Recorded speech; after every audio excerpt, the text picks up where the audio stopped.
وَلَقَدْ يَسَّرْنَا الْقُرْآنَ لِلذِّكْرِ فَهَلْ مِن مُّدَّكِرٍ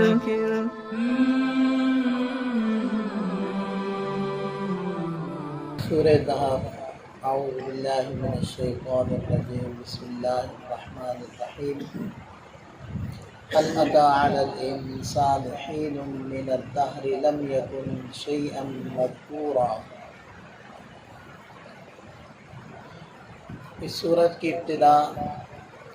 اسی مضمون سے ہو رہی ہے جس مضمون پر سابقہ سورہ قیامہ کی انتہا ہو رہی ہے۔ سورہ قیامہ کا آخر آپ دیکھیں کہ الم یکن نطفۃ من منی یمنا، کہ انسان تو ایک بوند ہی ہے جس کو رحم مادر میں ٹپکا دیا گیا۔ تو انسان کی اس حقیقت کو بیان کیا تھا سورہ قیامہ کے اخیر میں، اور سورہ دہر کی ابتدا میں اسی کیفیت کی طرف اشارہ کیا جا رہا ہے۔ تو ارشاد فرمایا کہ هل أتى على الإنسان حين من الدهر، کیا انسان پر زمانے کا ایسا حصہ نہیں گزرا کہ جس میں لم یکن شیئا مذکورا، یہ ذکر کرنے کے قابل ہی نہیں تھا، یہ اس قابل نہیں تھا کہ اس کا تذکرہ زبان کے اوپر لایا جائے۔ اب دیکھیں کہ انسان کی جو ابتدا ہے،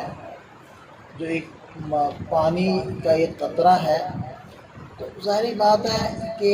جیسے اس کا لگنا جسم پر یا کپڑوں پر ہم اس چیز کو برداشت نہیں کرتے، اسی طرح اس کا تذکرہ بھی برداشت نہیں کرتے۔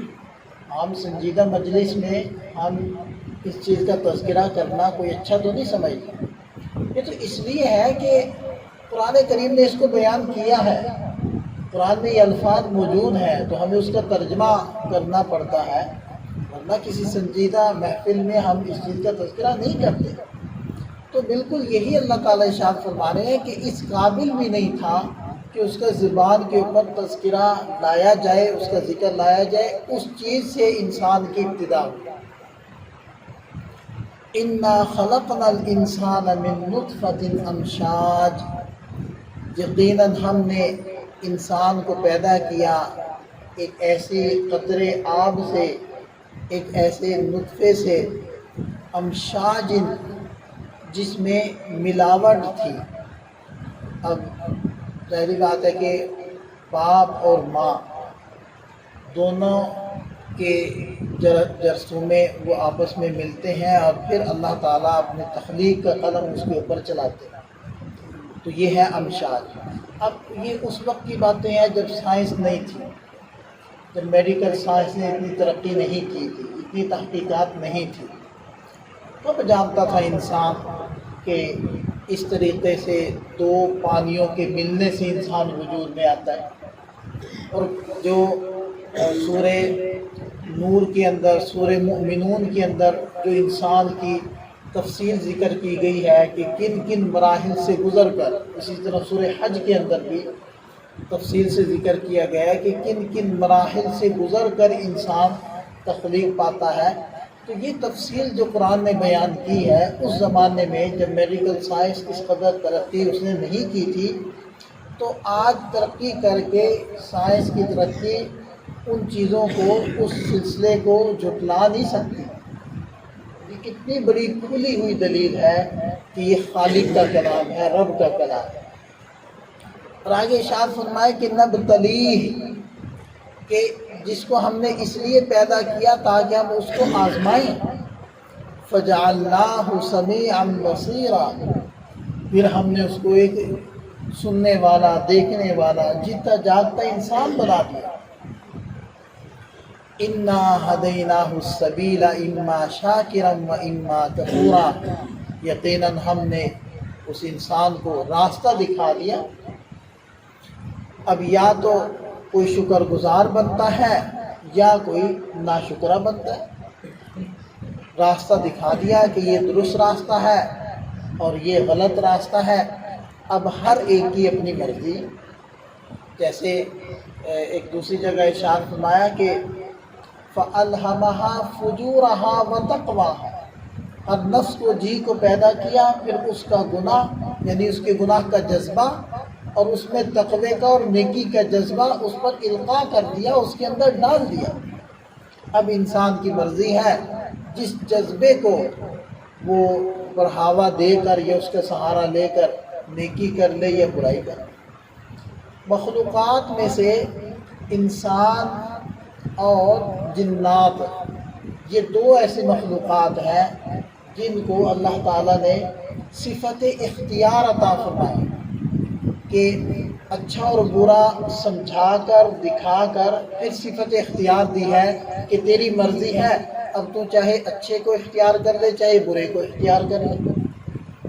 ان دو مخلوقات کے علاوہ بقیہ جتنی بھی مخلوقات ہیں، چاہے وہ فرشتے ہیں چاہے وہ دیگر مخلوقات ہیں، وہ سب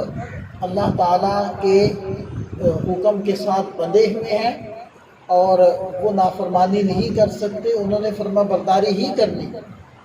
یہ اختیار اور کسی مخلوق کو نہیں ہے۔ فرشتے، ان کے اندر اللہ تعالیٰ نے یہ قوت نہیں رکھی، یہ اختیار نہیں رکھا کہ وہ نافرمانی کریں، وہ فرما برداری ہی کرتے ہیں۔ سورج کے اندر اللہ تعالیٰ نے یہ اختیار نہیں رکھا کہ وہ کسی دن مرضی کرنے لگ جائے کہ جی میں نے آج نہیں طلوع ہونا اس وقت پر، یا میں نے آج مشرق سے طلوع نہیں ہونا، یہ اس کو اجازت نہیں۔ چاند کے اندر یہ اختیار نہیں ہے۔ اور زمین کو اللہ تعالیٰ نے مسخر کیا ہوا ہے، یعنی انسانوں کے کام میں لگایا ہوا ہے کہ وہ اگا رہی ہے۔ اب ایسا نہیں ہوتا کہ کسی سال زمین کہے کہ جی اس سال میری ہڑتال ہے میں نے نہیں اگانا، نہیں، وہ پابند ہے، اس کو اگانا پڑے گا، وہ اللہ کے حکم کے ساتھ جکڑی ہوئی۔ لیکن یہ اختیار اللہ تعالیٰ نے انسانوں کو اور جنات کو دیا ہے کہ میں تمہیں اختیار دیتا ہوں، اب تمہاری مرضی ہے، تم نماز پڑھو یا نہ پڑھو۔ اب دیکھ لیں کہ یہی اختیار کی وجہ ہے کہ اکثر انسان کافر ہے، اور مسلمان سے بھی، مسلمانوں کے اندر بھی اکثر وہ دین کے پابند نہیں ہیں، بس نام کی حد تک ہے۔ یہ اسی اختیار کا غلط استعمال ہے۔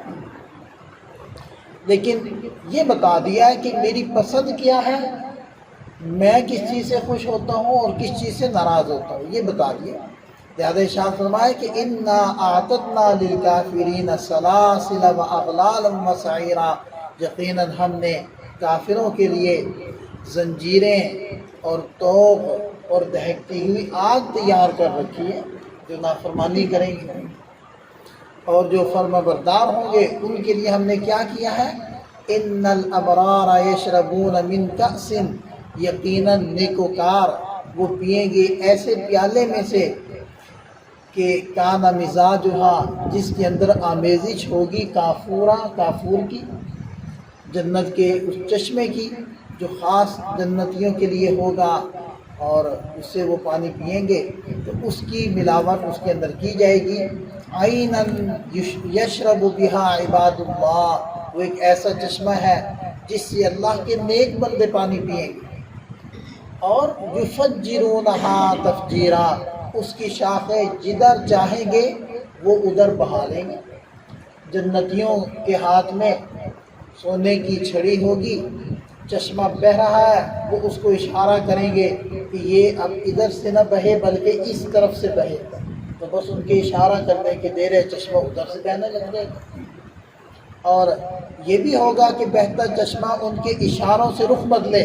اور یہ بھی ہوگا کہ چشمہ پہلے سے وہاں نہیں ہے اور وہ چاہیں گے کہ یہاں سے چشمہ ابلے، تو ان کے اشارہ کرنے سے چشمہ وہاں سے ابلنے لگ جائے۔ وہاں تو اللہ تعالیٰ اپنے اختیارات دے گا۔ اب یہ تو اللہ تعالیٰ کی صفت ہے نا، اللہ جہاں چاہے جس چیز کو پیدا کر دے، یہ انسان کے بس کی بات نہیں ہے۔ لیکن جنت میں جو اللہ کا مہمان خانہ ہے، وہاں اللہ تعالیٰ اپنی یہ صفات اور یہ انسان کو یہ اختیارات جنت میں عطا فرمائیں گے، وہاں یہ کر پائے گا۔ یوفون بالنذر، وہ اللہ کے نیک بندے کون تھے جو جنت میں جائیں گے؟ جو نظر کو، جو منت مان لی اس کو پورا کرتے تھے۔ وَيَخَافُونَ يَوْمًا اور ڈرتے تھے اس دن سے کان شرہ مستطیرا جس کا شر پھیلنے والا تھا، اور اس شر سے مراد قیامت کا دن ہے، یعنی قیامت کے دن سے وہ لوگ ڈرتے تھے۔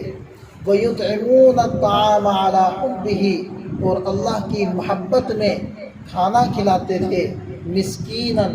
مسکین کو، ویتیماً یتیم کو، واسیرا اور قیدی کو، ان سب کا اکرام بھی کرتے تھے، اللہ کے نام پر خرچ بھی کرتے تھے۔ اور حبہ کا ایک معنی یہ بھی ہوگا کہ مال کی محبت کے باوجود اس کو خرچ کرتے تھے۔ اب مال سے کس کو نہیں محبت ہوتی، خاص طور پر جب آدمی جوان ہو، جب آدمی صحت مند ہو اور اس کو یہ امید ہو کہ میں جیوں گا، تو پھر تو اور زیادہ محبت ہوتی ہے کہ مال میرے پاس رہے، ختم نہ ہو، تاکہ میں اس کو استعمال میں لاؤں۔ ہاں جب وہ ضعیف ہو جائے، مرنے کے قریب ہو جائے، پھر کچھ تھوڑا سا انسان کے اندر خیال پیدا ہوتا ہے آخرت کا، اور وہ چاہتا ہے کہ میں اس مال کو خرچ کر لوں، زیادہ خرچ کر لوں تاکہ میرے لیے ذخیرہ آخرت بنے۔ تو مال کی محبت سے مراد یہ ہے کہ جب انسان کو زیادہ اس کی طرف رغبت میلان ہو اور اس کی حاجت ہو، اس وقت میں تو یہ ان کی صفت ہوگی کہ وہ مال کی محبت کے باوجود اس کو یتیموں، مسکینوں اور قیدیوں کے اوپر خرچ کر رہے ہوں، اور کیا کہتے ہوں گے، انما نطعمکم لوجہ اللہ، ہم تو اللہ کی رضا جوئی کے لیے تمہیں یہ کھلا رہے ہیں، لا نرید منکم، ہم تم سے نہیں چاہتے جزاء، اس کا نہ کوئی بدلہ، ولا شکورا اور نہ ہی شکریہ کہنا، ہم کچھ بھی تم سے اس کا بدلہ نہیں چاہتے، جو بھی ہم لینا چاہتے ہیں وہ اپنے اللہ سے لینا چاہتے ہیں۔ قرآن میں بھی دیکھیں اس چیز کا تذکرہ آتا ہے کہ کھانا کھلانا، اور احادیث میں بھی یہ اس کا بکثرت تذکرہ ملتا ہے کھانا کھلانا۔ تو اس سے مراد غرباء کی، کمزوروں کی حاجت روائی بھی ہے، ان کی حاجت پوری کرنا، چاہے وہ کھانا کھلانے کی شکل میں ہو، کپڑا دینے کی شکل میں ہو، نقدی دینے کی شکل میں ہو، اور خاص کھانا کھلانا بھی مراد ہے، وہ بھی چونکہ صراحتاً الفاظ ہیں، کیونکہ خاص کھانا کھلانے کے اندر بھی ان کی ایک بڑی حاجت پوری ہو رہی ہے۔ تو اسی وجہ سے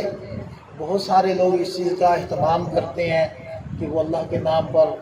مختلف مواقعوں اور مختلف جگہوں پر وہ دسترخوان لگاتے ہیں، اور جو مزدور طبقہ، جو غریب لوگوں کا طبقہ ہے، ان کو کھانے کھلاتے ہیں۔ بعض لوگ ہسپتالوں کے اندر اس چیز کا اہتمام کرتے ہیں کہ وہاں وہ کھانا روزانہ کی بنیادوں پر تقسیم کرتے ہیں، تاکہ مریض اور مریض کے لواحقین ان کو میڈیسن کے علاوہ ایکسٹرا کھانے پینے کا خرچہ نہ کرنا پڑے، وہ خرچہ ہم کر لیں۔ تو ایسے لوگ موجود ہیں جو کر رہے ہیں، ایسے ادارے موجود ہیں جو کر رہے ہیں۔ تو ان کے یہ سب کچھ کرنے کی بنیاد بھی اصل میں یہ آیات اور وہ احادیث ہیں جس میں نبی پاک صلی اللہ علیہ وسلم نے کھانا کھلانے کی ترغیب دی۔ اللہ تعالیٰ ہمیں بھی سمجھ عطا فرمائے، ہماری توفیق عطا فرمائے۔